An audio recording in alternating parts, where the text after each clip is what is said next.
జపాలి. ఒకప్పుడు ఈ పేరు చాలా మందికి తెలియదు కానీ ఇప్పుడు సోషల్ మీడియా వల్ల జపాలి గురించి ఎక్కువ మంది తెలుసుకుంటున్నారు. తిరుమలకి దగ్గరలోని ఈ అందమైన ప్రదేశం ప్రశాంతమైన ప్రకృతి, పచ్చని వాతావరణంతో ఆకట్టుకుంటుంది. మేము కూడా ఈ అందాలు చూసేందుకు వచ్చాం. రండి, మా జపాలి ట్రిప్ని కలిసి ఎంజాయ్ చేద్దాం. ఎటు చూసినా పచ్చని ఎత్తైన చెట్లు, చల్లని వాతావరణం. దాదాపు ఒక 2 కిలోమీటర్ల వరకు నడవాల్సి ఉంటుంది, కానీ ఈ ప్రయాణం చాలా ఆహ్లాదకరంగా ఉంటుంది.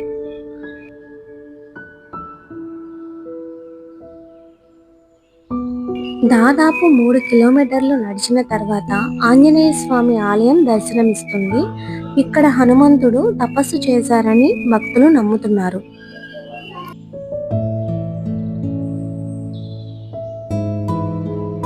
మేము ఉదయాన్నే అర్చన సమయానికి వెళ్ళాము. ఆకు పూజ చేస్తారంట, ఇక్కడే అమ్ముతున్నారు, అవి తీసుకున్నాము.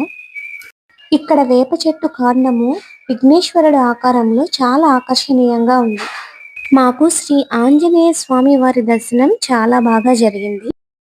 తిరిగి వచ్చే దారిలో మామిడికాయ తిన్నాము, చాలా బాగుంది.